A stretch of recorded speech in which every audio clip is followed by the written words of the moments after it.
أعوذ بالله من الشيطان الرجيم بسم الله الرحمن الرحيم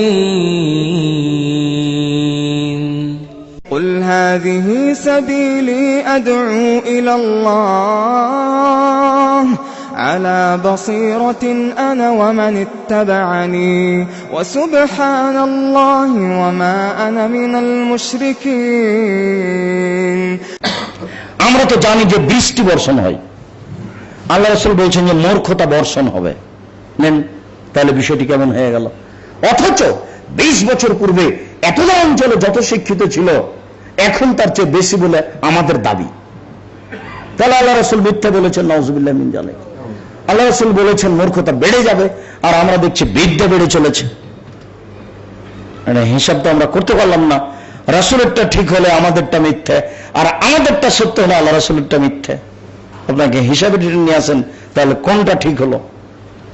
তুমি যুবক শিক্ষা অর্জন করে তোমার বাপের ছবিকে সুন্দরভাবে বাড়িতে সাজিয়ে রেখেছো বেঁধে, আবার তুমি বলছো আমি শিক্ষিত ছেলে। তুমি তোমার নেতা নেত্রীর ছবিকে রাস্তার মোড়ে মোড়ে তুলছো। এটা হিন্দুদের কাজ, এটা ইহুদিদের কাজ, এটা খ্রিস্টানদের কাজ, এটা পত্তলিকদের কাজ। তুমি আমার বলছো আমি মুসলিম, আবার আমি শিক্ষিত। এটা তো হয় না। আমরা মূর্তি গড়তে আসিনি, মূর্তি ভাঙতে এসেছি। আমরা মূর্তি গড়তে আসবো কেন? আমাদের জন্ম মূর্তি ভাঙতে। আমাদের গোষ্ঠের সাথে মিশে আছে মূর্তি ভাঙা নীতি, আমাদের রক্তের সাথে মিশে আছে মূর্তি ভাঙা নীতি, আমাদের গোষ্ঠের সাথে মিশে আছে কবর ভাঙা নীতি, আমাদের রক্তের সাথে মিশে আছে মূর্তি ভাঙা নীতি। আমরা মুসলিম চিরনবীর মরণকে করি না ভয়, মরলে শহীদ বাঁচলে গাজী আমার উভয়ই সমান। জেল যতটুকু সেল ততটুকু, বাইরে যতটুকু ভিতরে ততটুকু, আমাদের উভয়ই সমান। মরলে শহীদ বাঁচলে গাজী উভয়ই জান্নাতি। কাজে আমরা ওই হিসাব করি না আমাদের কি হবে। আমাদের জন্ম নিয়েছে মূর্তি ভাঙার জন্য। আমি কাপুরুষের সন্তান, কাপুরুষ নই।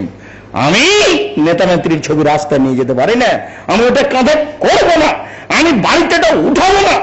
তুমি কাপুরুষের সন্তান, কাপুরুষ বিদ্যাকে কবর দিয়ে তুমি নেতা নেত্রীর ছবি তোমার ঘরে তুলেছো, রাস্তার মোড়ে তুলেছো। কে তোমাকে শিক্ষিত বলে? তোমাকে যদি আমরা অশিক্ষিত প্রমাণ করতে না পারি যুবক, তাহলে আমরা জাতির সামনে বক্তব্য দিতে আসবো না। তুমি ভুলে গেলে ওই যে সেদিন ইব্রাহিম আলাইহিস সালাম কে বলা হয়েছিল চলো বাজারে, তিনি বললেন আমি অসুস্থ, বাজারে যাব না। সবাই যখন চলে গেল তখন তিনি কুড়াল নিয়ে মূর্তিখানায় গিয়ে সবকে ভেঙে চৌচির করে দিয়ে কুড়ালটা বড় মূর্তির কাঁধে তুলে চলে গেলেন। বিকেলে দেখে তাদের মাথা খারাপ। কে কাজ করলো? একজন যুবক হতে পারে, তার নাম ইব্রাহিম। ডাকাও, ইব্রাহিম তুমি কাজ করেছো, আমাকে বলছেন কেন? হয়েছে বড় মূর্তি কুড়াল ঘাড়ে করে আছে, তাকে বলেন, ওই বলে দিবে কে করেছে। হ্যাঁ, মূর্তি কথা বলতে পারে? মূর্তি কথা বলতে পারে না, তার ইবাদত করে কথা বলতে পারে না। মানে আগের কথা এক গরম হলো, পরের কথা আরো গরম হয়ে গেল। তখন তারা সিদ্ধান্ত নিল একে আগুন দিয়ে জ্বালিয়ে দিতে হবে। ক্ষমতা আছে যার, সবকিছু করতে পারে সে, তাই করলো। ইব্রাহিম আলাইহিস সালামকে আগুন দিয়ে জ্বালিয়ে দিল। কিন্তু মানুষের চেয়ে ক্ষমতা আল্লাহর বেশি, এটা তো মানুষ বুঝে না, বুঝেও ভাবার চেষ্টা করে না। কাজে ইব্রাহিম আলাইহিস সালাম বেঁচেই থাকলেন। এই তো আমার নীতি আর আপনার নীতি। আপনার ঘরের ছবি আসলো, পুতুল আসলো কেন? আপনার শোকে যে পুতুল আসলো কি করে? আল্লাহ রাসূল বলছেন, লাঠি হাতে করে কাবা ঘরে ঢুকলেন, জাল হক এসেছে সত্য, ওয়াজাহাকাল বাতিল চলে গেছে মিথ্যে, ইন্নাল বাতিলা নিশ্চয় মিথ্যে, কানা যাহুকা চিরদিন মিথ্যে। এই বলে লাভ হাতে নিয়ে তিনি কাবা ঘরে 360টি মূর্তি ছিল, তাকে লাঠি দিয়ে ভেঙে চৌচির করে লাঠি মেরে ঘর থেকে বের করে দিলেন। মূর্তিগুলি ছিল তার বাপের। তার বাপের মানে ইব্রাহিম আলাইহিস সালামের। ইসমাইল এবং ইসাক 3 বাবাটার মূর্তি ছিল। আর ইব্রাহিম আলাইহিস সালাম তার পিতা। ভুলে গেলেন? ওই যে জিবরাইল আলাইহিস সালাম প্রথম আকাশে যখন গেলেন আমাদের নবী মুহাম্মদ সাল্লাল্লাহু আলাইহি সাল্লামকে নিয়ে, তখন উঠে বলছেন, হোয়া আদম হোয়া আবুকা, ইনি হচ্ছেন আদম, ইনি আপনার পিতা, ফাসাল্লাম আলাইহি, আপনি তাকে সালাম দেন। একথা জিবরাইল আমাদের নবীকে বললেন। তখন আমাদের নবী মুহাম্মদ সাল্লাল্লাহু আলাইহি ওয়াসাল্লাম আগে গিয়ে বলছেন, আসসালামু আলাইকুম ইয়া আবি, ও আমার আব্বা, আপনাকে সালাম। তখন আদম আলাইহিস সালাম বলছেন, ওয়ালাইকা সালাম ইবনে সালেহ নবী সালেহ, আমার সৎ ছেলে সৎ নবী, তোমাকেও সালাম। তাহলে আমাদের নবী বলছেন আব্বা, আর আদম আলাইহিস সালাম বলছেন আমার ছেলে। একবারে নগদ বাপ বেটা সবাই জানে যে আদম আলাইহিস সালাম মাটির তৈরি, তাহলে বেটা কি করে নূরের তৈরি হয়? কানাকে হাইকোর্ট দেখাচ্ছেন? চাপাই নবাবগঞ্জে ভাষা আছে, কানাকে হাইকোর্ট দেখানো, আন্ধাকে আন্ধা পড়াতে হয়, অন্ধকে অন্ধ পড়াচ্ছে। ওরা আমাকে দেখাচ্ছে নবী নূরের তৈরি। নবী যদি নূরের তৈরি হন তাহলে এখানে কি হলো? বেটা হবেন নূরের তৈরি, বাপ হবেন মাটির তৈরি, এটা হয় কি করে? আবার জিবরাইল আলাইহিস সালাম আমাদের নবীকে বলেন, দিন রাত বলেন আপনি দাঁত পরিষ্কার করেন, আপনি দাঁত পরিষ্কার করেন, আপনি দাঁত পরিষ্কার করেন। জিবরাইল কবর করেন। আমাদের নবী নূরের তৈরি, জিবরাইল নূরের তৈরি। তাহলে জিবরাইলকে দাঁত পরিষ্কার করা লাগে না, শুধু আমাদের নবীকে লাগে? তাহলে বুঝে নিতে হবে জিবরাইল এক পদার্থ, আমাদের নবী আর এক পদার্থ। কথা বুঝতে পারেন না মনে হয়? জিবরাইল আলাইহিস সালাম যে দিন রাত বলছেন আপনি দাঁত পরিষ্কার করেন, আপনি দাঁত পরিষ্কার করেন, আল্লাহ রাসূল বলছেন যে এত বলতে লাগলেন, খাসিতান উফিয়া মুকদ্দমা ফিয়ে, বলার চোটে মনে হচ্ছে যে আমি মুখের সামনে দিক ছিলেই ফেলি নাকি। এতবার জিবরাইল আমার সামনে বলেন, অথচ তিনি পরিষ্কার পবিত্র ঝকঝকে একবারে পরিচ্ছন্ন মানুষ।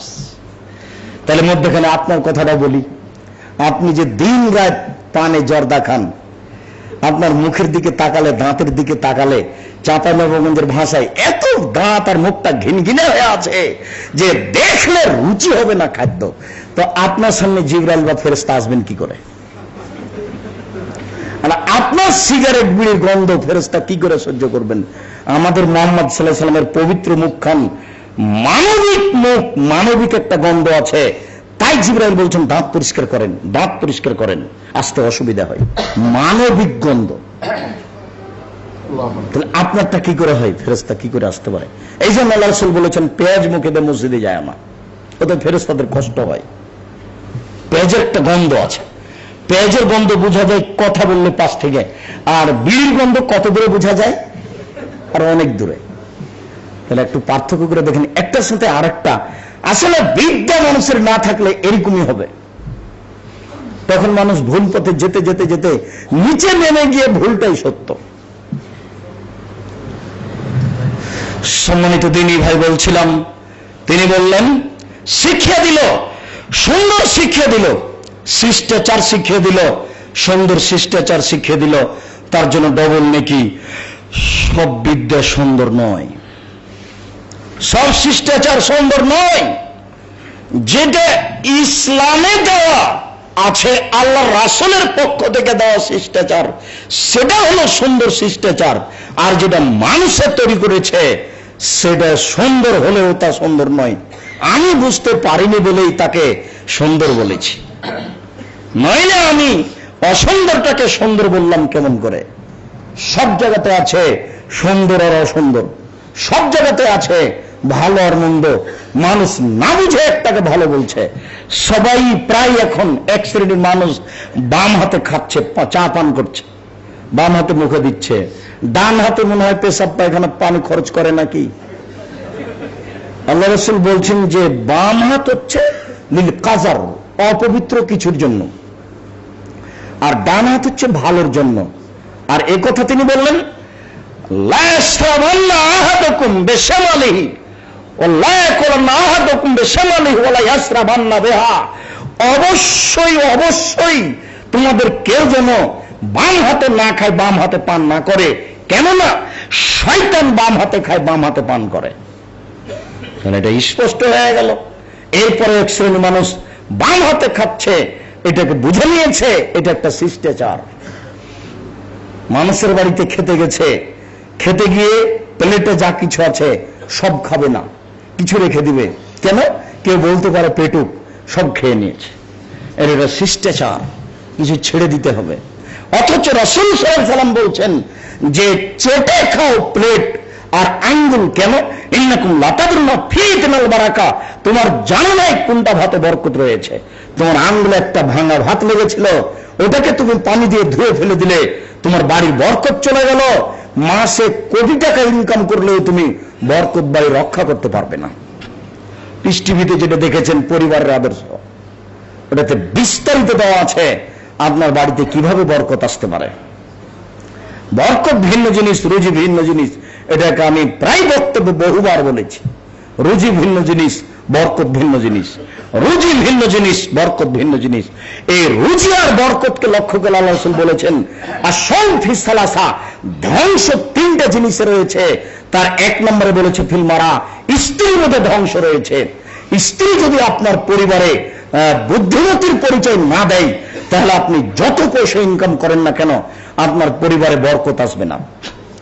আপনাকে না জানিয়ে আপনার কিছু টাকা ওর বাপ মাকে দিয়ে দেয়, আপনার পরিবারে বরকত আসবে না।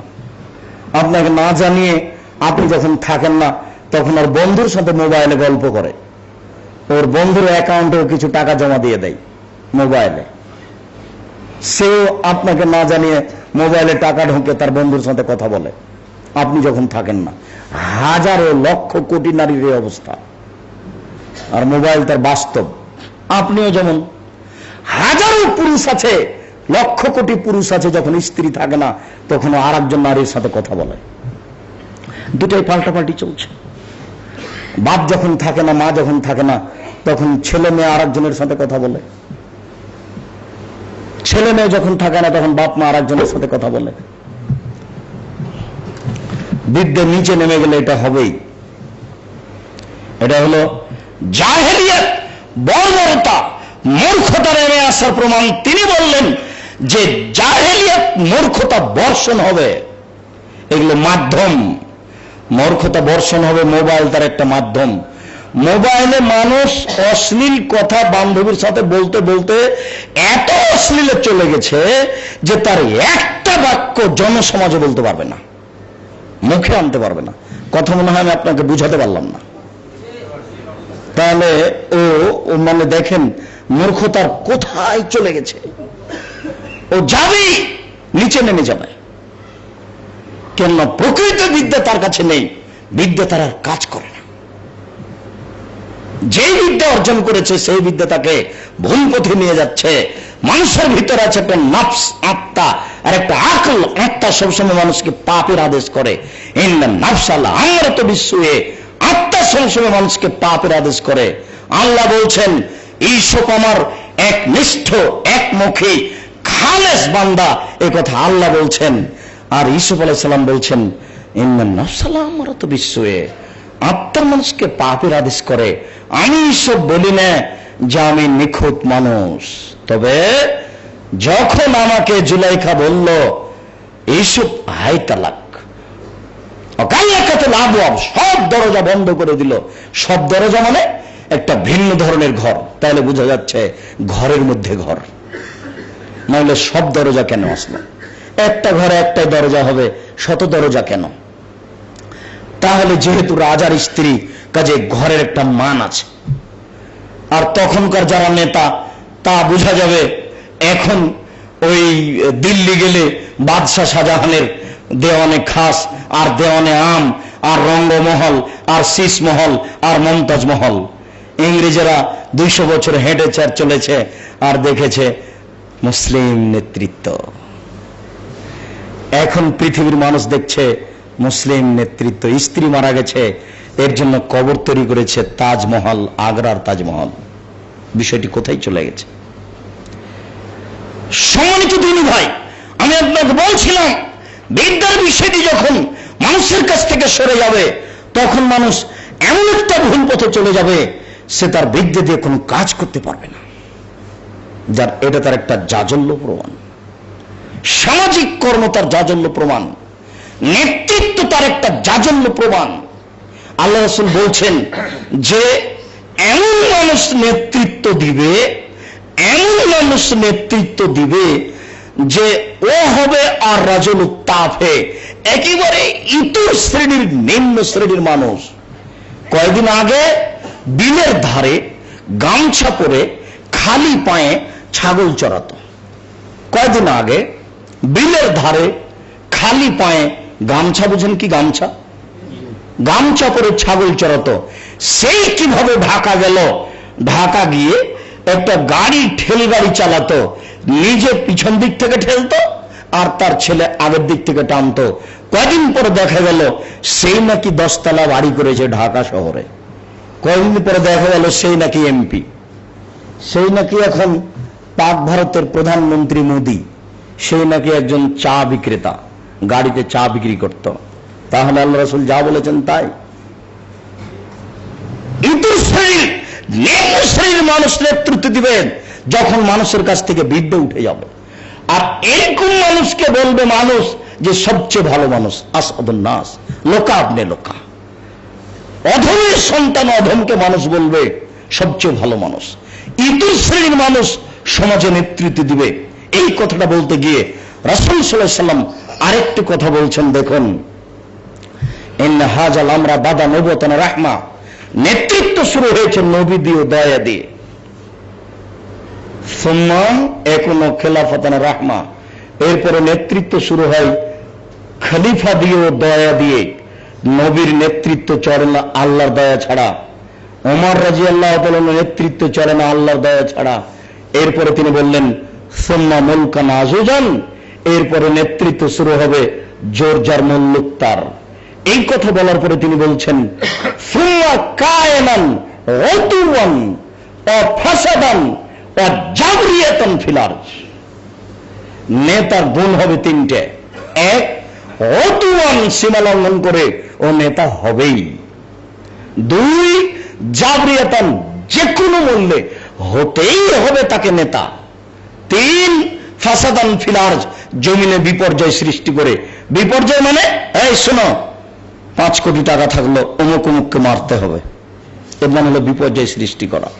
এই শোনো, 5 কোটি টাকা থাকলো অমুক অমুক জায়গা থেকে ভোট কিনতে হবে, এটা হলো বিপর্যয় সৃষ্টি করা। যে কোনো মূল্যে সে নেতা হবেই। আল্লাহ রাসূলের মুখের বাক্য 3টা শব্দ, একটা শব্দ যথেষ্ট ছিল, অথচ তিনি 3টা শব্দ উল্লেখ করলেন। নেতা হওয়ার জন্য তিনি বললেন উতুওয়ান, সীমা লঙ্ঘন করে হবে। তিনি বললেন জাবরিয়াতান, হবেই হবে। তিনি বললেন ফাসাদান ফিল আরজ, জমিনে বিপর্যয় সৃষ্টি করে যে কোনো মূল্যে। এই যখন নেতা হবে তখন এর কয়েকটা চরিত্র হবে। এক, ইস্তাহিলুল হারিরা, রেশমি কাপড়কে হালাল মনে করবে। দেখবেন তাদের গায়ে থাকবে সিল্ক কাপড়ের পাঞ্জাবি পোশাক। দেখবেন তাদের বাড়িতে মখমল জাতীয় বিছানার উপরে চাদর এবং চেয়ারের উপরে তাই থাকবে। দুই, অল ফরুজা, জেনাকে হালাল মনে করবে, জেনা তাদের কাছে পাপের কাজ হবে না। তিন, অশ্বরুবা, তারা মদ পান, নেশাদার দ্রব্য পান করা তাদের কাছে পাপের কাজ হবে না। চার, ইরজাকুনা, দিনান দিন তাদের রুজি দেওয়া হবে, ধনী হয়ে যাবে, রাতে রাতে ধনী।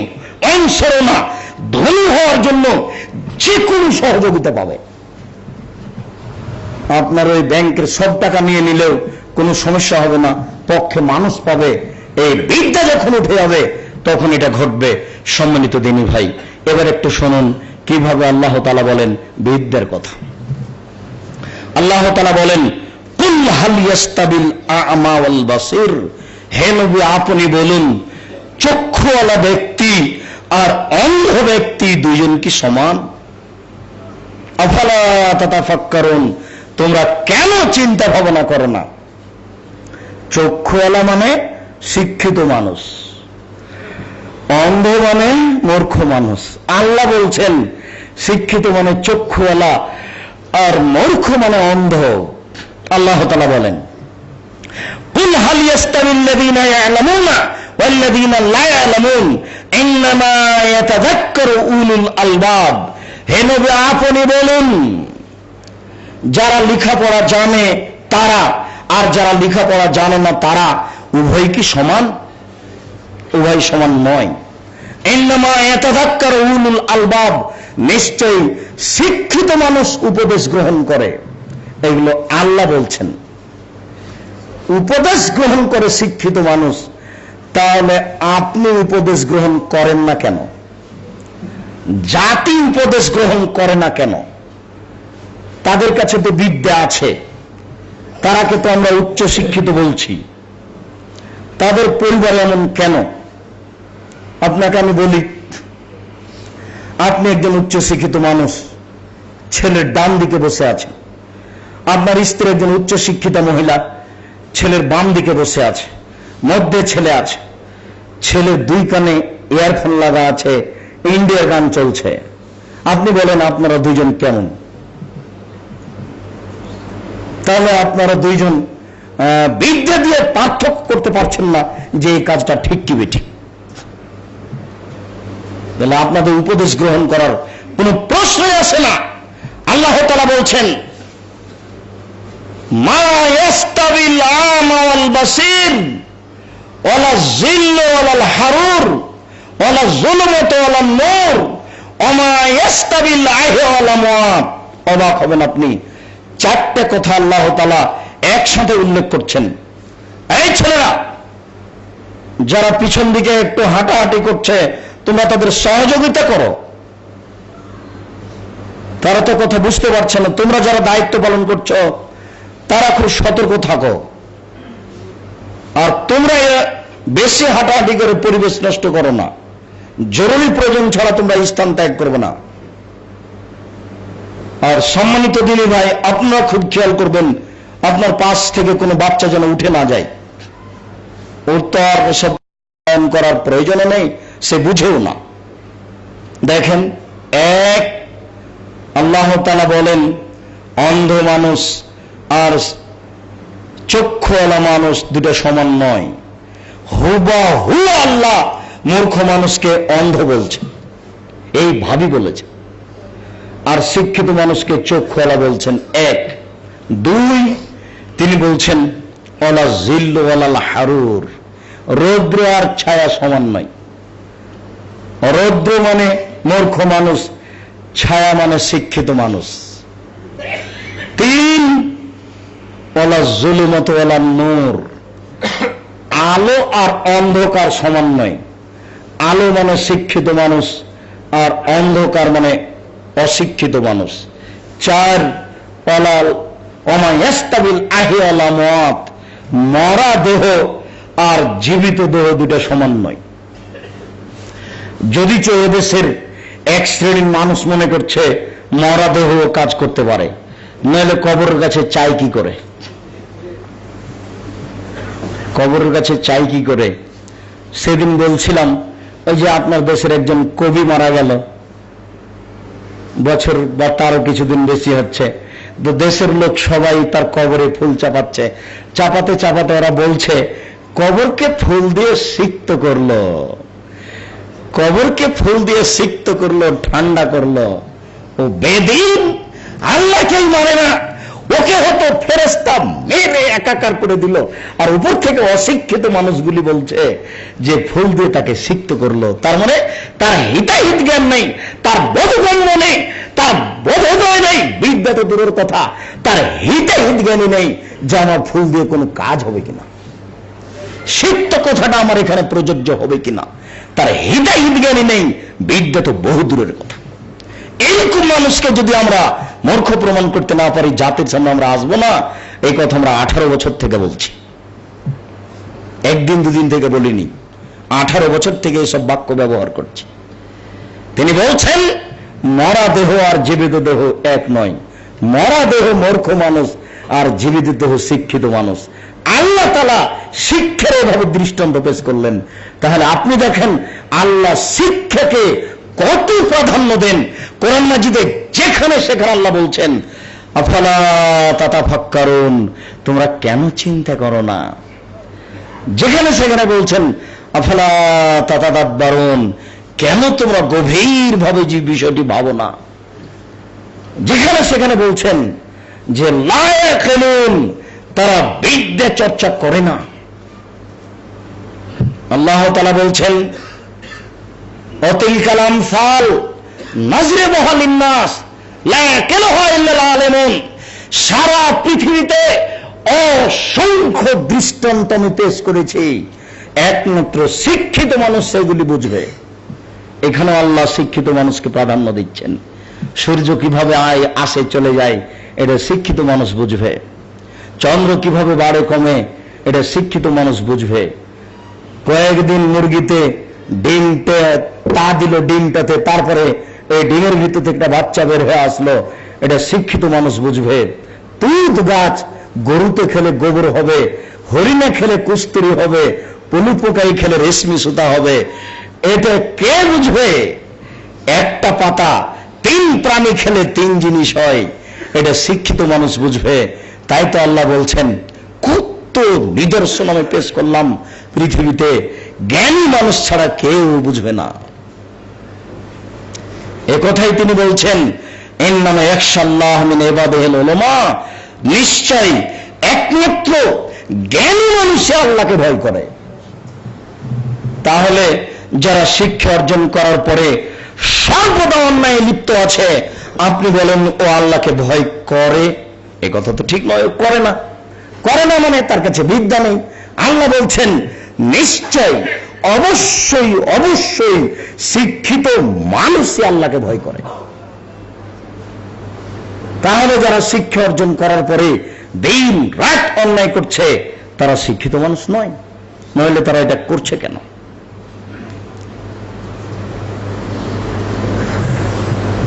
রাসূল সাল্লাল্লাহু আলাইহি সাল্লাম যেভাবে বললেন, কয়েকটি বিবরণ আপনাকে আমি দেখাই।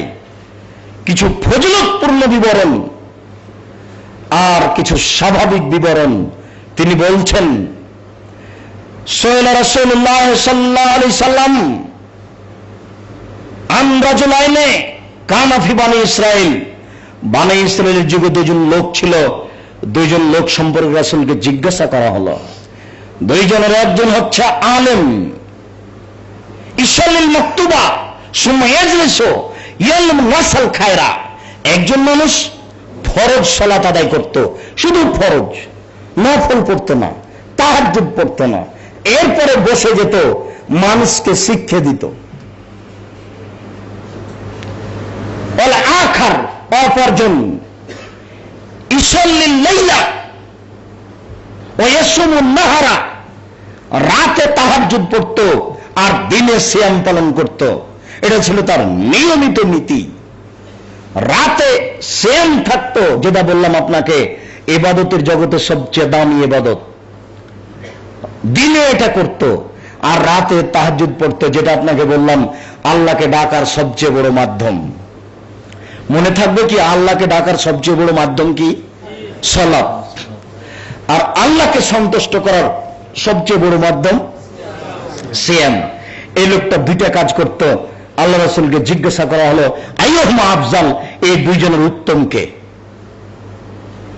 তখন আল্লাহ রাসূল বলছেন, ফাজলুল আলিম আলাল আবিদ, ফাজলুল আলিম আল্লাযী ইয়াসালুল মাকতুবা সুম্মা ইয়াজলিসু ইয়ালমু নাসাল খায়রা। আলেমের মর্যাদা যে ফরজ সালাত আদায় করে এরপরে মানুষকে শিক্ষা দেয়, এর মর্যাদা আলাল আবিদ আল্লাযী ইয়াসাল্লিল লাইলা ওয়া ইয়াসুমুন নাহারা ওয়া ইয়াসুমুল লাইলা ইয়াসুমুন নাহারা। ওর উপরে যে ব্যক্তি দিনে সিয়াম পালন করে আর রাতে তাহাজ্জুদ সালাত আদায় করে, এই 2 জনের মধ্যে পার্থক্য হচ্ছে কাফাজলি আলা আদনাকুম, আমার যেমন সম্মান তোমাদের সাধারণের উপরে। আমি আর ভ্যান চালক মুচি মেথর, এই 2 জনের মধ্যে পার্থক্য যেমন, আলেম আর আবেদের মধ্যে পার্থক্য তেমন। আমি আপনার কমন বেশ বুঝাতে পারবো, বুঝানোই কঠিন। মানে কমবেশ এত বেশি আর এত কম যে মানে মানুষের ভিতরে পার্থক্যই থাকে না। এরকমই রাসূল সাল্লাল্লাহু আলাইহি সাল্লামকে জিজ্ঞাসা করা হয়েছিল, ফাজলুল আলিম আলাল আবিদ, আলেমের মর্যাদা সাধারণ আবেদের উপরে যারা ইবাদত বন্দেগী করে। তখন আল্লাহ রাসূল বললেন যে আলেমের মর্যাদা সাধারণ আবেদের উপরে আমি যেমন সাধারণ মানুষের উপরে। এই কথা বলার পরে তিনি বলছেন, ওয়াইনাল আলিম ইস্তাগফির লাহু, যে আলেম তার জন্য ক্ষমা চাই। ওয়াইনাল্লাহা ওয়া মালায়েকাতাহু ওয়াস সামাওয়াতি ওয়াল আরজ ওয়াল নামলা ফি জুহরিহা ওয়া হাত্তাল হুত ফি জাওফিল মায়ে। যারা আলেম তার জন্য ক্ষমা চায়, তার প্রতি দয়া করেন আল্লাহ, তার জন্য ক্ষমা চাই ফেরেশতা, তার জন্য ক্ষমা চায় আকাশ, তার জন্য ক্ষমা চায় জমিন, তার জন্য ক্ষমা চাই পিপিলিকা গর্তে, তার জন্য ক্ষমা চাই মাছ পানির পেটে। সব কিছু পদার্থ, জড় পদার্থ যা কিছু আছে পৃথিবীতে সবকিছুই একজন আলেমের জন্য ক্ষমা চাই, যিনি শিক্ষিত। এইভাবে আল্লাহ রাসূল সাধারণ মানুষ এবং আলেমের মধ্যে পার্থক্য দেখাচ্ছেন। তিনি বলেন, অনাস্তামা কওমুন ফি বাইতিন মিন বুয়ুতিল্লাহ ইয়াতলুনা কিতাবাল্লাহি তাদারাসানাহু ইল্লা নাযালাত আলাইহিmus সাকিনা গাশিয়াতুহুর রাহমা ওয়া হাফাতুহুল মালায়েকা ওয়া যাকারাহুমুল্লাহু ইনদাহু ফামান বাত্তাবাহু আমালুহু লাম ইসরা বিহি নাসাবুহু। যখন মানুষ কোন জায়গাতে বসে জ্ঞান চর্চা করে, কোরআন তেলাওয়াত করে, জ্ঞান চর্চা করে, তখন তাদের উপরে এক নাযালাত আলাইহিmus সাকিনা, তাদের উপরে নিরাপত্তা অবতীর্ণ হয় আল্লাহর পক্ষ থেকে। নিরাপত্তা আপনি দেখতে পান আর না পান, হাদিস মুসলিম এ কথা আল্লাহ রাসূল বলেছেন। এক। দুই, গাশিয়াতুহুর রাহমা, এই জায়গাটা রহমত দিয়ে ঘিরে দেওয়া হয় আল্লাহর দয়া দিয়ে। তিন, হাফাতুহুল মালায়েকা, এই জায়গাটা ফেরেশতা ঘিরে থাকেন। চার, যাকারাহুমুল্লাহু ফিমান ইনদাহু, আল্লাহ বড় বড় ফেরেশতাকে নিয়ে বলেন, এ দেখো কিভাবে তারা জ্ঞান চর্চা করে, দেখো এদেরকে তোমরা আমাকে সৃষ্টি করতে নিষেধ করেছিলে, আমি বলেছিলাম মানুষ সৃষ্টি করব, তখন তোমরা বলেছিলে আল্লাহ মানুষ সৃষ্টি করেন না, ওরা মারামারি করবে। মারামারি করবে এ কথা ঠিক, কিন্তু দেখো আজকে তারা কিভাবে আমি সৃষ্টিকর্তা, আমার একাত্মতা রয়েছে, আমার তারা একাত্মতা পেশ করে। এরা মানুষ, এরা পাপ করতে পারে, এরপরেও আমার একাত্মতা এভাবে প্রকাশ করে। তারা তাসবিহ তাহলিল জিকির আজকার করে, এদেরকে তোমরা সৃষ্টি করতে আমাকে নিষেধ করেছিলে। চারটে জিনিস একসাথে হয়। এবার আপনার হেডমাস্টার পড়াচ্ছেন, মাথার উপরে নেতা নেত্রীর ছবি আছে, হেডমাস্টারের হাতে সিগারেট আছে, প্যান্টটা টাকানোর নিচে আছে, গলায় টাই আছে। আপনি বলেন এই লোকের উপরে এই চারটে জিনিস হয় কিনা? আপনার বিবেকে কি বলছে? তার মানে আমি আপনার বিবেককে বারবার ঠেকাতে চাচ্ছি। সত্যবিদ্যা এবং মিথ্যা বিদ্যার মধ্যে পার্থক্য দেখাতে চাচ্ছি, সেটা আপনাকে খুব ভালোভাবে বুঝতে হবে। যেখানে মুআবিয়া রাদিয়াল্লাহু তাআলা আনহু বলেন, রাসূল সাল্লাল্লাহু আলাইহি সাল্লাম বললেন, মাইরিদুল্লাহু বিহি খায়রান ইফাক্কিহু ফিদ্দিন, যাকে আল্লাহ কল্যাণ দিব মনে করেন, ইহকালে ও পরকালে ধনী করব মনে করেন, যাকে আল্লাহ ইহকাল এবং পরকালে বিত্তশালী করব মনে করেন, তাকে আল্লাহ জ্ঞান দান করেন। আপনিও তো জ্ঞানী, তাহলে আল্লাহ রাসূল যেভাবে বললেন সেটা কোনটা? ইফাক্কিহু ফিদ্দিন, তাকে দ্বীনের জ্ঞান দান করেন, দ্বীন সম্পর্কে বুঝতে হবে। আপনি ইংরেজি বিদ্যা দিয়ে শিখেন। আমরা তো ইংরেজি বিদ্যা নাজায়েজ বলিনি, হারাম বলিনি। একটু পরে আপনাকে আমি বিষয়টা স্পষ্ট করতে যাচ্ছি। এরপরে উসমান রাদিয়াল্লাহু তাআলা আনহু বলেন, রাসূল সাল্লাল্লাহু আলাইহি সাল্লাম বলেছেন, খায়রুকুম মান তাআল্লামাল কোরআন ওয়া আল্লামাহু, তোমাদের মধ্যে সবচেয়ে উত্তম ব্যক্তি হচ্ছে সেই ব্যক্তি যেই ব্যক্তি নিজে কোরআন শিক্ষা অর্জন করে আর অপরকে শিখিয়ে দেয়। এবার বোঝা যাচ্ছে মৌলিক বিদ্যা হচ্ছে কোরআনের বিদ্যা, আনুষঙ্গিক বিদ্যা প্রয়োজনীয় বিদ্যা। আল্লাহ তাআলা বলেন, আর রহমান আল্লামাল কোরআন খালাকাল ইনসান আল্লামাহুল বায়ান। আর রহমান, রহমান তিনি যিনি মানুষ সৃষ্টি করেছেন, রহমান তিনি যিনি কোরআন শিক্ষা দিয়েছেন, রহমান তিনি যিনি সর্ব ধরনের বিবরণ শিক্ষা দিয়েছেন। তাহলে কোরআনে রয়েছে সর্ব ধরনের বিবরণ, আর কোরআন শিক্ষাই হচ্ছে মূলত শিক্ষা, যেটা আল্লাহ বললেন আর রহমান আল্লামাল কোরআন। রহমান তিনি যিনি কোরআন শিক্ষা দিলেন। ও আল্লামাহুল বায়ান, তাহলে বোঝা যাচ্ছে যে কোরআন মানে শুধু হিফজ করা নয়। শুধু যদি হিফজখানা থাকে, দেখেন না আপনাদের এলাকায় ছিল পাইলট, ছিল বড় ডাক্তার, রিটায়ার্ড হয়েছে, বাপ মা মারা গেছে, বেশ কিছু টাকা হয়েছে, তাই বলছে একটা হিফজখানা খুলি। 20টা ছেলে কোরআন হিফজ করে, প্রতি বছর তার মাথায় লাঠি পাগড়ি দিয়ে তাকে বিদায় করে। ও আবার একটা বড় টুপি মাথায় দিয়ে উপরে একটা লাল রুমাল দিয়ে ও কোরআন তেলাওয়াত করে বেড়ায় বাড়ি বাড়ি। দেখেননি আপনি? তাহলে এটা কোনটা? জি, এই কোরআন হিফজ করা হচ্ছে বিদ্যাকে ধ্বংস করা। শুধুমাত্র হিফজ থাকবে কোরআন শিক্ষা করার ব্যবস্থা, এটা বিদ্যাকে ধ্বংস করার একটা কৌশল। ও হাফিজ কি শিখতে পারে? ও তো শিক্ষক তার হাঁটুতে মেরে হাঁটুর মালায় ফাটিয়ে তাকে অকেজ করে ল্যাংড়া করে দিয়েছে, চলতে পারে না। ও জাতির কি করতে পারে? বিদ্যা এমন অর্জন করতে হবে যে বিদ্যার মোকাবেলায় হাজার বিদ্যান টিকবে না। ইংরেজি হোক, বাংলা হোক, উর্দু হোক, ফার্সি হোক, কলমে আর মুখে আর চ্যানেলে সব জায়গাতে পৃথিবীর মানুষকে কাট করে দিতে হবে, এর নাম বিদ্যা। যেমন জাকির নায়েক আপনার হিন্দু ধর্ম, ইহুদি ধর্ম, খ্রিস্টান ধর্ম সম্পর্কে তার অবগতি।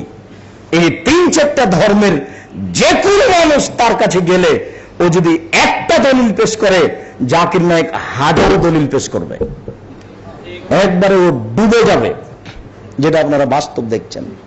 জাকির নায়েককে আমি অনেকগুলো একটা জিজ্ঞাসা করলাম, জনাব আপনি কতক্ষণ পড়াশোনা করেন? তখন উনি বলছেন আমি 17 ঘন্টা পড়ি। ঘুমান কতটুকু সময়? 3.5 ঘন্টা থেকে 4 ঘন্টা ঘুমাই। আমাদের এবারের সফরে আমরা যে কত তারিখে গেছিলাম যেন, কত তারিখ আসবে? হ্যাঁ, 18 তারিখে গেছিলাম, ওই মাসের, গত মাসের 19 তারিখে আমরা ফিরে এসেছি। তো এই 1 মাস সফরের একদিন সাক্ষাৎ হয়েছিল বেশ কিছু সময় ধরে, প্রায় 2 ঘন্টা যাবত। তো ওখানে কয়েকটা জিজ্ঞাসা করেছিলাম, তার একটা জিজ্ঞাসা ছিল। তো পরেও বেশি, এটা তো ঠিক কথা। এই ছেলেরা তোমরা শুনে রাখো একটা কথা, মেহনত কিসি কো ধোকা নাহি দেতি, পরিশ্রম কাউকে ফাঁকি দেয় না। যেই যত পড়বে বেশি সেই তত ভালো ছাত্র হবে, এই কথাই ঠিক। ভালো ছাত্র পড়ে না, এ কথা মিথ্যে। তোমার ক্লাসে যে ছেলে ভালো, তুমি তার খবর নিয়ে দেখো, ও তোমার চেয়ে বেশি পড়ে। ভালো ছাত্র পড়ে কম, এ কথা সত্য নয়। ভালো ছাত্র পড়ে বেশি, এ কথাই সত্য।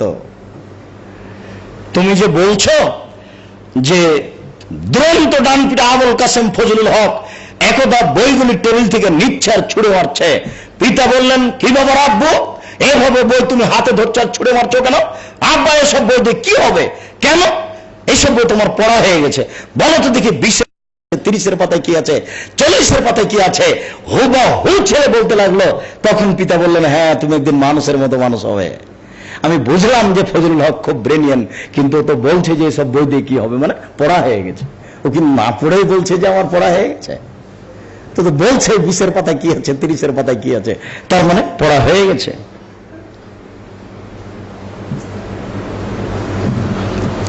সম্মানিত দিনী ভাই, যেটা বলছিলাম সেটা হচ্ছে এই যে রাসূল সাল্লাল্লাহু আলাইহি সাল্লাম যেটা বললেন, আল্লাহ যেটা বললেন, সেটা হচ্ছে মূলত কোরআনের বিদ্যা। এবার দেখুন, ইকরা বিসমে রাব্বিকাল্লাযী খালাক, খালাকাল ইনসানা মিন আলাক।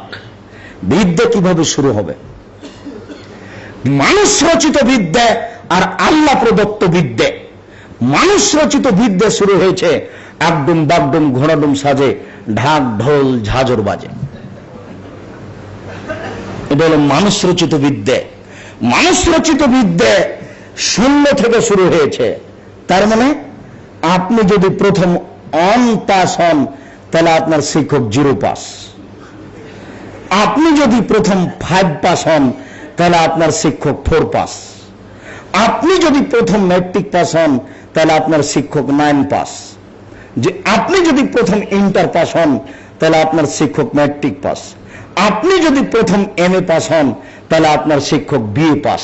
তাহলে সামাজিক বিদ্যা শুরু হয়েছে 0 থেকে, আর আল্লাহ প্রদত্ত বিদ্যা শুরু হচ্ছে উপর থেকে। দেখেন আল্লাহ তাআলা বলছেন ইকরা, পড়ুন, ইকরা বিস্মে রাব্বিকাল্লাযী খালাক। আপনি আপনার প্রতিপালকের নামে পড়ুন। দেখেন পড়ার শুরুতেই প্রতিপালকের পরিচয়।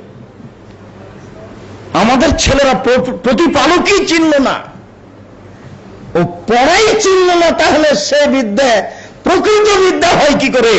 সেই বিদ্যা দিয়ে জাতির কাছে কল্যাণ আসতে পারে কি করে? ইকরা ওয়ারাব্বুকাল আকরাম, আবার তিনি পড়ার কথা বলছেন কেন? একবার তো বললেন আপনার প্রতিপালকের নামে পড়েন, এই বাক্যটা বলার পরে পরে যে বাক্যটা বলেছেন সেটা আপনি আরো অবাক হবেন। ইকরা বিস্মি রাব্বিকাল্লাযী খালাক, খালাকাল ইনসানা মিন আলাক। এই পরের বাক্যটা কেন? তোমার প্রতিপালকের নামে পড়ো, যিনি তোমাকে সৃষ্টি করেছেন, কথা শেষ। কিন্তু পরের বাক্য কেন? যিনি তোমাকে সৃষ্টি করেছেন জমাট বাঁধা রক্তপিণ্ড হতে। তুমি আবার উচ্চ শিক্ষিত হয়ে বলিও না যে আমি আল্লাহ। তোমার আবার বিদ্যা যেন তোমাকে ভুল পথে না নিয়ে যায়। এই জন্য তুমি জেনে নাও, তোমাকে একেবারেই শুক্রকীট, তচ্ছ জিনিস, দুর্গন্ধময় একটা কেমন কেমন একটা জিনিস থেকে তোমাকে সৃষ্টি করা হয়েছে। তার মানে তুমি কিছুই না, তুমি তো একটা শুক্রকীট, দুর্গন্ধময় একটা জড় বস্তু, একটা কেমন কেমন জিনিস থেকে তুমি সৃষ্টি। তুমি আবার দাম্ভিকতা কিসের? তুমি আবার এতটুকু বিদ্যা অর্জন করে আমাকে ভুলে গেলে কিভাবে? দেখেন ওই কথাটা এর পরের সাঁতার, এসব বাক্য কে বুঝবে? আল্লাহ যে বলছেন দিন রাত কোরআন মাজিদে যেখানে সেখানে আয়াত আল্লাহ উল্লেখ করেছেন যে তাতা বারণ তাতা ফাক্কারুন, এগুলো বলেছেন, তো এগুলো কে বুঝবে? কে কোরআন মাজিদ পড়বে? আপনি তো শুধু রমজান মাসে পড়েন কোন রকম করে, এসব বিষয়গুলো কে বুঝবে? ওই বাক্যের পরে ওই বাক্য কেন? এটা বিবেচনার বিষয় নয়, খুব বিবেচনার বিষয়। সম্মানিত দিনী ভাই, এখানে আপনাকে বলে আমি একটা পরামর্শ পেশ করছি আপনার কাছে। শুনুন, এদেশের সিলেবাস পরিবর্তন করতে হবে। ইংরেজি শিক্ষা, অঙ্ক শিক্ষা, সর্বধরনের শিক্ষাকে আমরা নাজায়েজ বলিনি, তবে এই শিক্ষার প্রথমে শিক্ষকের মান বলি।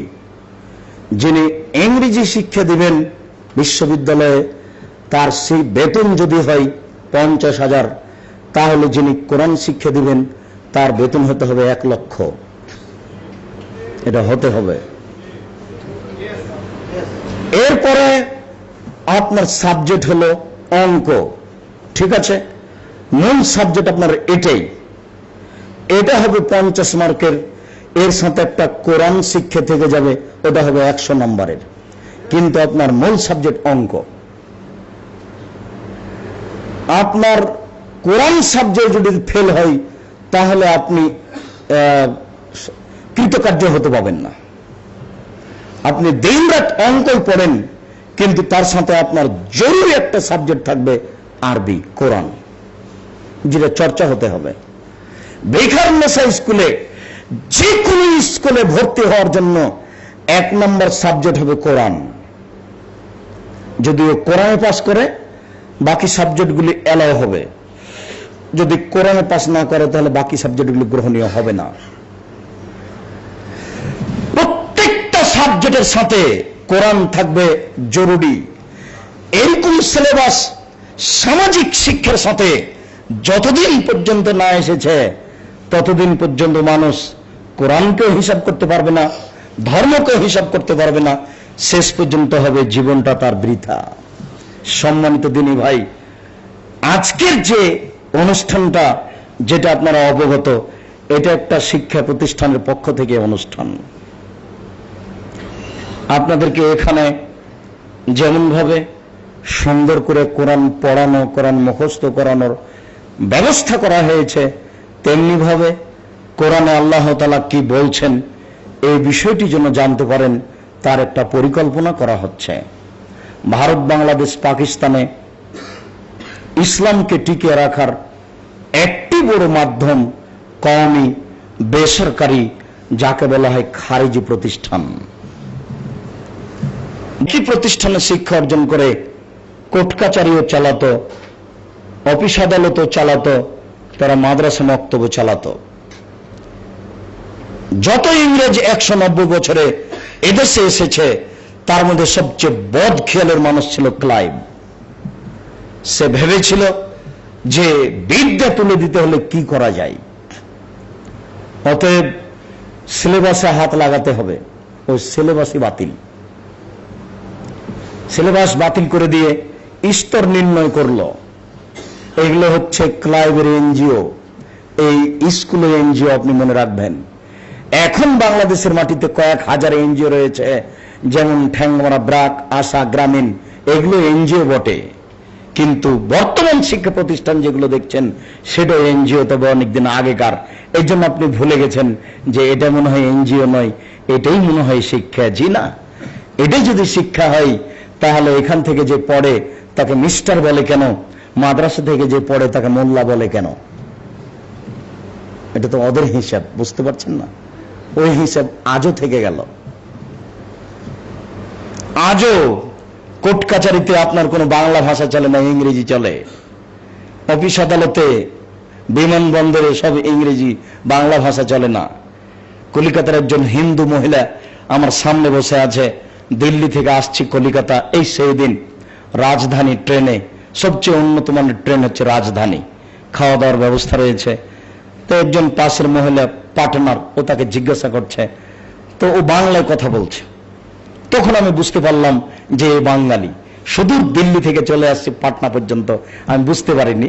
ওই মহিলা কথা বলেনি, তার স্বামী কথা বলছে, উর্দুতে কথা বলছে। আমার আঁচ হলো যে এখানে সবাই মনে হয় উর্দু ভাষী, আমি হয়তো বা একাই বাঙালি। কিন্তু এক পর্যায়ে যখন কথা বলল তখন বুঝলাম যে বাঙালি। এবার ওই মহিলা বাংলাতেই কথা বলছে। এক পর্যায়ে আমি বললাম, আপনি কি বাংলা উর্দু বলতে পারেন না? তখনও বলছে, বাঙালি মানুষ, বাংলা বুঝি, বাংলা খাই, কেন আমি উর্দু বলবো? কলিকাতার মানুষ এই কথা বলছে। তো এই যে অফিস আদালত, নীতিমালা, সবকিছু ইংরেজদের, এটা তাদের পরিকল্পনা, এগুলো সব এনজিও। এরপরে যে আপনার 1780 সালে কলিকাতায় আলিয়া মাদ্রাসা তৈরি করা হলো, সেটা ইংরেজ করলো। ইংরেজ আলিয়া মাদ্রাসা করবে কেন, মাদ্রাসা করবে কেন? তারা যখন এই সিলেবাসে ছেলেদেরকে শিক্ষা দিতে লাগলো, তখন এক শ্রেণীর মুরব্বী খেপে উঠলো যে না, এটা বিদ্যা নয়, আমাদের বিদ্যা আরো ভিন্ন। তখন এদেরকে ঠেকানোর জন্য ওরা আলিয়া মাদ্রাসা চালু করলো। যখন আলিয়া মাদ্রাসা চালু করলো, তখন এক শ্রেণীর মুরব্বী ভাবলো, না, এটা হতে পারে না, মাদ্রাসায় ইংরেজ তৈরি করবে কেন? আমি জানি না ইংরেজকে, ওরা জানতো। ওই সময়ের মুরব্বীরা জানতো ইংরেজ বলতে কারা, তারা কত বদ। এই শ্রেণীর 3 নম্বর শ্রেণীর মানুষ, যুবকেরা, ওরা তো চিনে না ব্রাজিলের লোককে। ছি ছি, ব্রাজিলের লোককে যদি চিনত, লন্ডন আমেরিকার লোককে যদি চিনত, তাহলে কি বাড়ির উপরে পতাকা ঝুলাতো? এর বিদ্যা নেই, এর বুদ্ধিও নেই, এর হিতাহিত জ্ঞান নেই, এর বোধগম্য নেই, এর বোধোদয় নেই। বোকা ছেলে, তুমি যদি পায়খানায় পড়ে যাও আর ব্রাজিল যদি জানতে পারে, তাহলে অট্ট হাসি দিবে। আর যদি তোমাকে কাছে পাই, তাহলে এরকম পায়খানা এক বালতি তুলে তোমার মাথায় ঢেলে দিবে। এ হলো ইহুদি, এ হলো খ্রিস্টান, এ তোমার জানি শত্রু, এ তোমার মানি শত্রু। আল্লাহ তাআলা বলছেন, লা তাত্তাবিউ মিল্লাতা, তুমি না, কখনো তারা তোমার নীতি মানবে না। ইহুদি খ্রিস্টান কখনো তোমার নীতি মানবে না। ইহুদি খ্রিস্টান কখনো তোমার নীতি মানবে না। মোহাম্মদ, তুমি তাদের মানো, তাহলে তারা খুশি হবে। তুমি তাদের মানো, তুমি ইহুদি হয়ে চলো, তুমি খ্রিস্টান হয়ে চলো, তাহলে তারা খুশি হবে। আর দেখেন, আপনার ওই সিলেট শহরে এক একটা বাড়ির উপরে কত পতাকা, এক একটা পতাকা 10 হাত, 5 হাত, 4 হাত লম্বা।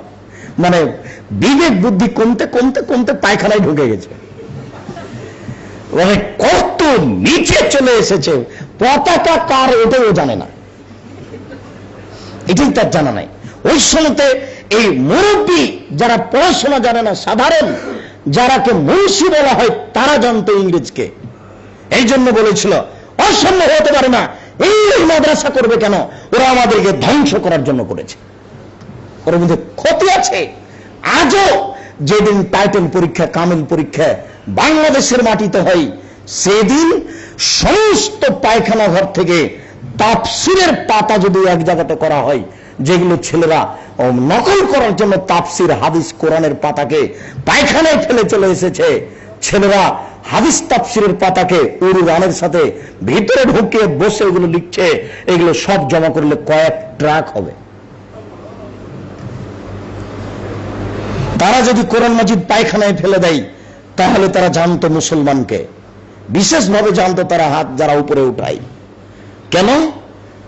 যারা মাঝাবি, বিশেষ করে যারা কাদিয়ানি, বিশেষ করে যারা বেরেলভি, এরাই বলেছিল যে আপনাদের জানি শত্রু হচ্ছে যারা হাত উঠায়, যারা জোরে আমিন বলে। তাই তারা শহরে খুঁজছিল ওরা কারা। এই জন্য যারা আহলে হাদিস তারা শহর থেকে পালিয়ে গেছিল, 200 বছর শহরে তাদের জায়গা ছিল না। এই জন্য আহলে হাদিস মানুষ দেখতে পাচ্ছেন না সিলেটে, দেখতে পাবেন না বরিশালে, দেখতে পাবেন না চিটাগাঙ্গে, ভারত বাংলাদেশ পাকিস্তানের কোন শহরে পাবেন না। এই যে এখন দেখছেন এগুলো 30-40 বছরের, 5 বছর 10 বছরের। 10 বছর আগে সিলেটে কোন আহলে হাদিস মানুষ এটা খুঁজেই পাওয়া যেত না, এখন পাবেন। দেখেন 40 বছর পরেও তাদের দাপট আছে, চলে গেছে কতদিন আগে। তারা যখন খুঁজছিল কে উপরে হাত বাঁধে, কে জোরে আমিন বলে, তাদেরকে ধরলে পেলেই ফাঁসি দিবে, তখন এইসব আহলে হাদিস নিরুপায় জঙ্গলে চলে গেছে, নদীর পাশে চলে গেছে, তারা যেতে পারবে না। অতএব সেই দিন এই দেশের মাটিতে একমাত্র আল্লাহর দ্বীনকে টিকিয়ে রাখার জন্য এই ব্যবস্থাপনা করেছিল, যার নাম কওমি খারিজি মাদ্রাসা। একমাত্র ভারত বাংলাদেশ পাকিস্তানে ইসলাম টিকে রাখার মাধ্যম হচ্ছে এই প্রতিষ্ঠান, যেখানে কোনো দুনিয়াবি স্বার্থ নেই, যেখানে লক্ষ লক্ষ কোটি কোটি টাকা ইনকাম করবে এই কোনো স্বার্থ নেই, যেখানে বড় ডিগ্রি অর্জন করবে এমন কোনো স্বার্থ নেই, যেখানে ছেলে যদি ভালো রেজাল্ট না করে তাহলে শিক্ষকের বেতন বন্ধ হবে এরকম কোনো হিসাব নেই। সেই প্রতিষ্ঠান হচ্ছে কওমি বেসরকারি প্রতিষ্ঠান, যেটা চলে আসছে প্রায় কয়েকশো বছর থেকে এই দেশের মাটিতে। সেটাই হচ্ছে এই প্রতিষ্ঠান যেটা মানুষের সহযোগিতায় চলেছে। এখানে সরকার টাকা দেবে না, আর যদি সরকারের টাকা নিতে যান সর্ব ধরনের সমস্যা আপনার উপরে চাপাবে। 1 নম্বর সমস্যা চাপাবে, তাদেরকে মাথার উপরে করে রাখতেই হবে। 2 নম্বর সমস্যা চাপাবে সর্বযুগের সর্বশ্রেষ্ঠ মানব। মনে পড়ে না আপনার? সর্বযুগের সর্বশ্রেষ্ঠ মানব। এই ছেলে তোমার মনে পড়ে না? ওই যে তুমি দিয়ে রেখেছ ফেস্টন, রাস্তার ওখানে লেখা আছে শোক দিবস, কাপুরুষ সন্তান ভুলে গেছ? একজন মুসলমান মারা গেলে আরেকজন মুসলমান শোক পালন করবে কয়দিন? 3 দিন। স্বামী যদি মারা যায় মুসলমান শোক পালন করবে কয়দিন? 4 মাস 10 দিন। 40 বছর পরে তুমি শোক পালন করো আর তুমি বলো যে আমি মুসলিম। তোমার বিদ্যাকে কবর দিতে এসেছি, তোমার নীতিকেই কবর দিতে এসেছি, তোমার নেতা নেত্রীর নীতিকে কবর দিতে এসেছি। 40 বছর পরে তোমার শোক দিবস হয় কি করে? ছি, তোমার জ্ঞান গেল কোথায়? ওই কবর পূজার এটা দুটাই সমান। ওই কবর পূজার এটার মধ্যে পার্থক্য কি আছে? কি পার্থক্য আছে? কালকে তুমি মাস্টার ডিগ্রি পাস ছেলে, ওখানে সরস্বতী ভগবতীর সামনে কলা আছে আর জিলাপি আছে, তুমি মুচকি মুচকি হাসছো আর হাঁটছো আর বলছো মানুষ বোকা হলে কি আর এত বোকা হতে হয়? দেখো তো, মূর্তির সামনে রেখেছে কলা, মূর্তি কি আর কলা খায়? এই বলে তুমি হাঁটছো আর হাসছো। পরের দিনে তোমার 21শে ফেব্রুয়ারি, তুমি আবার খালি পায়ে কিছু ফুল নিয়ে সিমেন্ট মাটির তৈরি খাম্বার উপরে ফুল চাপাচ্ছ। আরে ওখানে অন্তত মূর্তিটা তো আছে, তোমার এখানে সালামের মূর্তিও নাই। তুমি বলো তার চেয়ে তুমি বোকা না এ শিক্ষিত? তুমি তার চেয়ে অনেক অনেক অনেক নিচে। ওটাই কবর পূজা। একমাত্র এই বেসরকারি বিদ্যাই জাতি কল্যাণ আনতে পারে। এই বেসরকারি কই খারেজি প্রতিষ্ঠানের বিদ্যাই আপনার কয়েকশো বছর থেকে এ দেশের মাটিতে, বিশ্বের মাটিতে দিন প্রচার করছে। আমরাও তাই ফল। এই দেশে ইসলাম টিকে রাখার একমাত্র মাধ্যম এটাই। এই মাধ্যম দিয়েই জাতির অন্যায় অবিচারকে দূর করতে হবে, জাতির বোখরামি বিদ্যাকে দূর করতে হবে এবং জাতিকে সুশিক্ষিত করে, উচ্চ শিক্ষিত করে এই জাহেলিয়াতের এই বর্বরতার মোকাবেলা করতে হবে যে কোনো মূল্যে। আল্লাহ তুমি তৌফিক দান করো। সম্মানিত দিনী ভাই, আমরা এসব প্রতিষ্ঠানের মাধ্যমেই এই দেশের অন্যায় অবিচার, লুপ্তরাজ, অরাজকতাকে দূর করতে চাই। এই দেশের সন্তানদেরকে সুশিক্ষিত, উচ্চ শিক্ষিত করতে চাই। তারই এটা একটা প্রতিষ্ঠান। এই সূচনাগত প্রতিষ্ঠানে যেহেতু মানুষের বাড়িতে পয়সা চাইতে গেলে মানুষের একটা দুর্বল ধারণা হয়, সেটা হলো ওই যে মাদ্রাসার জন্য পয়সা চাইতে এসেছে, 10টা টাকা দিয়ে আসো তো আব্বু। ওরা 10টা টাকা রাখে, 5টা মেরে খায়। এক শ্রেণীর মানুষ আলেম মেরে খায়, এ কথাও ঠিক। যার কারণে এই বিদ্যার নাম পড়লো ফকিরি বিদ্যা, যার কারণে এই বিদ্যার নাম পড়ে গেল মেরে খাওয়া বিদ্যা। এখন আমরা চাচ্ছি যে ওই সময়টা পার হয়ে গেছে, মাদ্রাসাতে পড়েও মানুষ বিত্তশালী হতে পারে। তার জাজল্য প্রমাণ আমরাই রয়েছে। মাদ্রাসাতে পড়ে জাতি পরিবর্তন করতে পারে, আমাদের মাঝে রয়েছে তার দৃশ্য, তার দৃষ্টান্ত।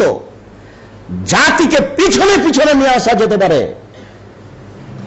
শিক্ষিত, উচ্চ শিক্ষিত মন্ত্রী, ব্যারিস্টার, ডিসি, এডিসি পিছে পিছে চলবে, এরকম ব্যবস্থা কমই মাদ্রাসাতে রয়েছে। তার দৃশ্য, তার দৃষ্টান্ত আমাদের মাঝে রয়েছে। অতএব এই বিদ্যাকে দুর্বল মনে না করে এই বিদ্যাকে মানগত করার প্রাণপণে চেষ্টা করতে হবে। আজকের দাবিতে মানগত বিষয়টি ভাবতে গিয়ে আমরা বলছি, আপনারা এই প্রতিষ্ঠানকে উন্নত করার জন্য কি ভাবছেন? এখানে একটা পয়সাপাতির ব্যবস্থা করা হোক। তাতে কয়েকজন পরামর্শ দিচ্ছে যে পয়সাপাতির ব্যবস্থা একে সুন্দরভাবে চালাতে হলে আমাদের উপস্থিত হিসেব কয়েকটা ওই সিএনজি কিনা হোক। তো আপনারা আজকের বৈঠকে কয়েকজন সিএনজির একটা প্রস্তাব দিবেন, যে আমি একটা দিলাম বা অমুক একটা দিল বা আমি একটা দিলাম, যে কয়েকটা সিএনজি থাকবে এখানে, ভাড়াই চলবে, তার কিছু পয়সা আসবে, ওই পয়সার ভিত্তিতে এসব এখানে শিক্ষক তারা দিনই শিক্ষা দিবে। তাদেরকে উপযুক্ত পয়সা দিতে হবে, এ কথাই ঠিক। উপযুক্ত পয়সা না দিলে উপযুক্ত শিক্ষক আনা যাবে না, আর উপযুক্ত শিক্ষক না আনতে পারলে ছেলেদেরকে উপযুক্ত বিদ্যা দেওয়া যাবে না। কলিকাতা থেকে একটা পত্রিকা বের হতো, এখনো বের হয়, পত্রিকার নাম মিজান। পত্রিকাতে লেখা থাকতো যে ছেলে ভালো হওয়ার জন্য শিক্ষক ভালো হওয়া জরুরি, ছাত্র ভালো হওয়ার জন্য শিক্ষক ভালো হওয়া জরুরি। শিক্ষক ভালো হতে হলে তাহলে পয়সা বেশি লাগবে, ছেলে ভালো করতে গেলে শিক্ষক ভালো আনতে হবে।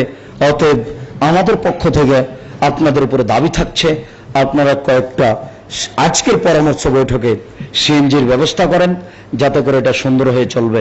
আরো যেভাবে আপনাদের পক্ষে সম্ভব সেভাবে টাকা পয়সা ব্যবস্থা করবেন। আমার ছাত্র আবু তাহের এখানে দায়িত্ব পালন করছে, আপনারা তার সাথে পরামর্শ করবেন। আর আব্দুস সবির চৌধুরী তারা এর মূল সহযোগিতায় রয়েছে, আপনারা তার সাথে কথা বলবেন। সম্মানিত দিনী ভাই, আমি আপনাদেরকে বিদ্যার উপরে একটি গুরুত্বপূর্ণ আলোচনা পেশ করার পরে মূলত বিদ্যা, কোরআনের বিদ্যা, আনুষঙ্গিক বিদ্যা, প্রয়োজনীয় বিদ্যা, বিদ্যা এইভাবে জাতির সামনে পেশ করতে হলে এইভাবে শিক্ষা নিয়ে আসতে হবে, শিক্ষানীতি নিয়ে আসতে হবে, তাহলে সহজ হবে। সাথে সাথে মূলত ভারত, বাংলাদেশ, পাকিস্তানে বেসরকারি কওমি প্রতিষ্ঠানগুলি জনগণের সহযোগিতায় চলে আসছে। অতএব জনগণের সহযোগিতাই যদি চলে আসে, তাহলে আমাদেরকেই সহযোগিতা করতে হবে। এই প্রতিষ্ঠানগুলি বড় থেকে বড় করার চেষ্টা করতে হবে। আর প্রতিশ্রুতির বিষয়টি আপনারা লিখিত বা মুখে পেশ করতে পারেন। সময়ে কয়েক মিনিট আপনাদেরকে সময় দেওয়া হচ্ছে। এরপরে আপনাদের প্রশ্ন উত্তর শুরু হবে। এই কয়েক মিনিটে আমি আপনাদের সাথে প্রয়োজনীয় কয়েকটা কথা বলছি আপনার সিয়াম সম্পর্কে। আপনারা লিখিতভাবে কি কি করতে চাচ্ছেন বা মুখেও জানাতে পারেন, ওগুলো জানাবেন। আর আমি আপনাদেরকে যেটা বলছি সেটা হলো এই রমজান মাসে সাহারি খাওয়া জরুরি নয়, তবে সাহারি খাওয়া ভালো, তাতে বরকত রয়েছে।